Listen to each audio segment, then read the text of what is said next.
Welcome to Fertility Tip Tuesday. I am Alice Crisci, creator of the Fertility Answers app, and I am here with a dear friend of mine, Dr. Raquel, who is the world's first naturopath in fertility medicine. I am so excited to welcome you. Thank you so much. I feel so honored to be a part of your platform. I think it is life-changing for so many women, and I just feel so grateful to be a part of this. So thank you for having me.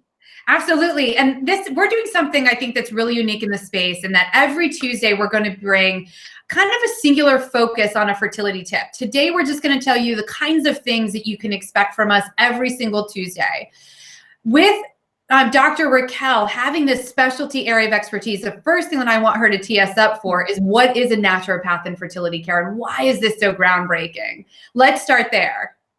So just to start from the very beginning, so naturopathic doctors have been around for a very long time, and there are so many naturopathic doctors that focus on preconception health and fertility. But for the first time ever, Dr. Naj and I have integrated together into one practice. So instead of having to go to a naturopathic doctor, get a full workup, and then go see your fertility doctor, we're able to coincide and do everything at the same time. So this is groundbreaking because never before has a reproductive endocrinologist looked at your gut health or looked at the things that could be underlying causing your fertility or infertility. So I'm super excited to just exist in this space, and I'm so happy about it. I know, it's just incredible. And, you know, I think that the world today hears the word naturopath, and they might not realize just how much schooling you have done to get to where you are. So let's also kind of break that down so that people truly understand what your MD stands for and what that word naturopath really means in this space.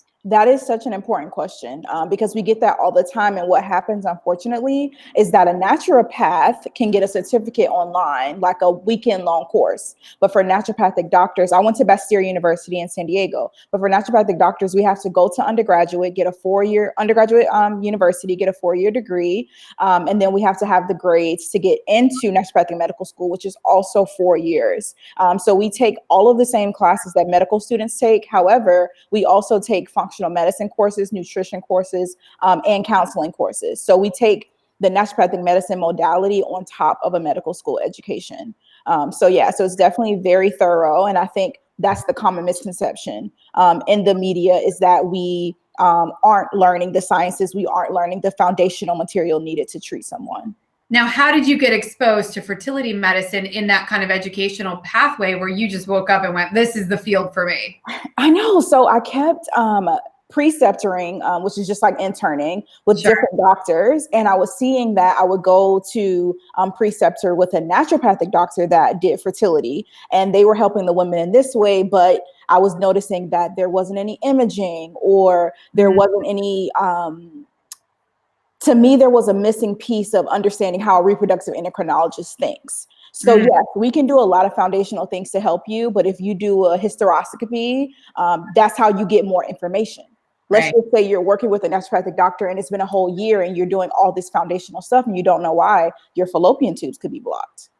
So I kept seeing that there was women going to naturopathic doctors who were getting helped, but then I would go to reproductive endocrinologists and they were helping women. But when it came to nutrition, they would just say, oh, I don't know.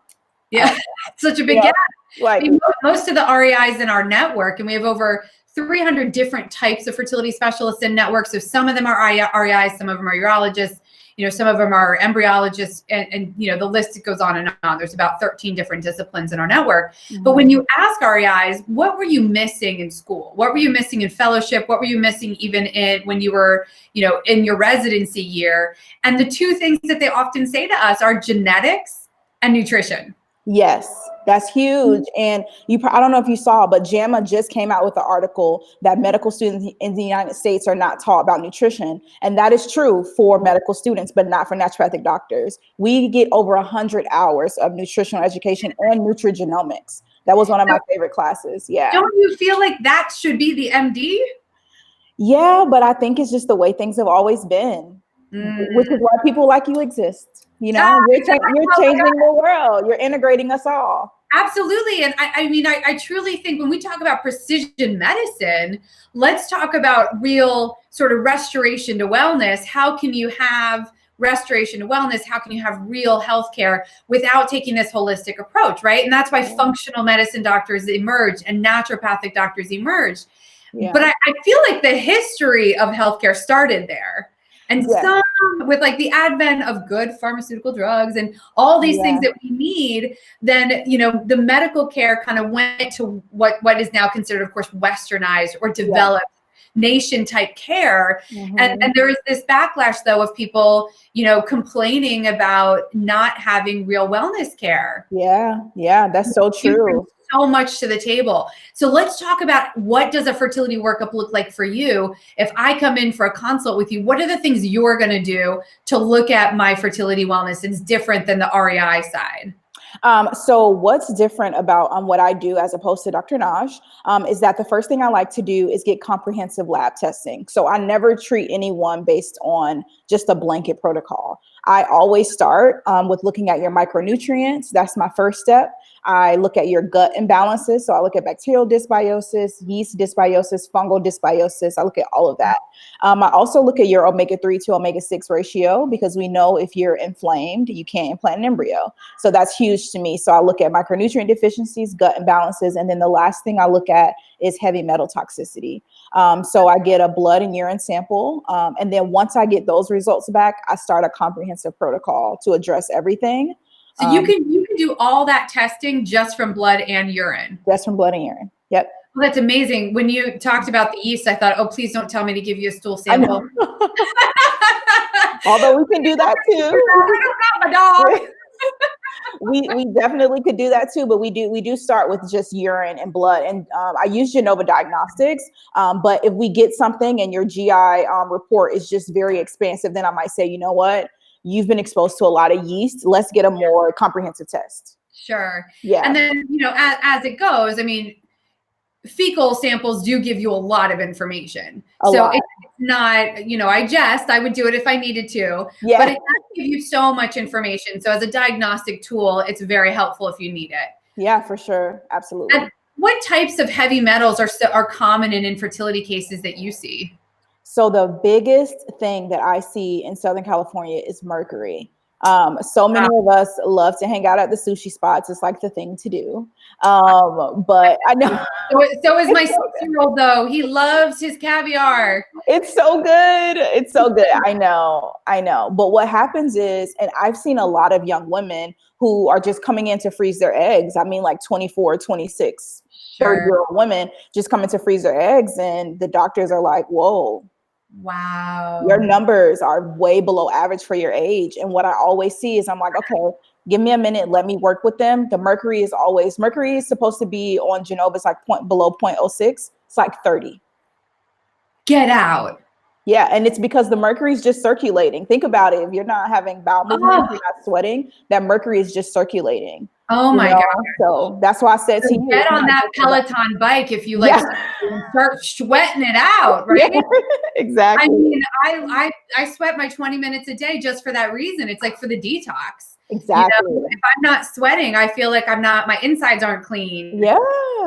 That's really fascinating, Dr. Raquel. So I mean, gosh, I feel like then everybody in Southern California needs to be testing for mercury. I mean, is it mercury poisoning? 30 seems extraordinarily high. 30 is high, but I want to say the poisoning level is far above that. But I've seen 20, 26, 30, and every single time their hormone levels are off or they're below normal. And I have to always remind them, if you look at the World Health Organization, mercury is an endocrine disruptor, meaning that it blocks your production of your reproductive hormones. So when you go to the doctor, it's going to look like something's wrong. Oh my gosh, that is okay. So this is your first Fertility Tip Tuesday. Yes. Sweat if you eat a lot of sushi. Sweat and have a bowel movement. Yeah. And also maybe limit some of your sushi. So can you tell us a couple of culprits of really high mercury at the sushi bar that we should stay away from or eat in moderation?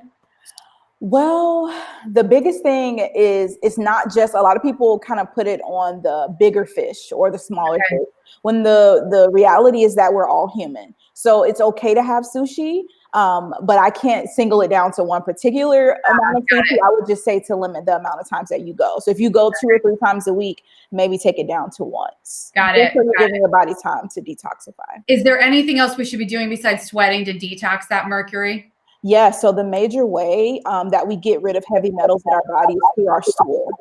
That's the number one way, stool and then sweat. So making sure you're having adequate fiber in your morning smoothie or in your salad and sweating. So stool, sweat. So you probably find though people with who have really high levels of mercury probably don't have good bowel movement. Yeah, that's every time I get the test back and the mercury's high, I'm like, how often do you have a bowel movement? And they're like, oh, maybe like once a week, once or twice a week. And I'm like, that's why. Oh boy. Yeah. Okay. That makes total sense though, because we have built-in detoxifiers. If you're not, and if you exercise, it helps your bowels move. Exactly. Right? Keep that system up and get things flowing, right? Yeah. So that makes sense. So a lot of times people come to see you, you've got this symptom, high mercury, but what you find out is that the detoxification method in place might be off. And then that's when you get to work on like gut health and movement, so to speak. Right. With like adjusting people's diet or, other ways of getting your bowels good. I mean, yeah. And some accurate poop. I mean, I always talk about poop with my 6-year-old. Poop is so important. Any naturopathic doctor will tell you that. I know. And when we travel, it's like we celebrate, when there's like good flow. Yeah. You're like, yes, this you have exactly. So I mean, those are some of the things though. I mean, you might put people on probiotics from our past conversations, right? I mean, but there's a whole analysis. So I think today that's perfect though. Your first fertility tip is just go easy on the mercury. And you can call Dr. Raquel, you can come see her for a telehealth visit.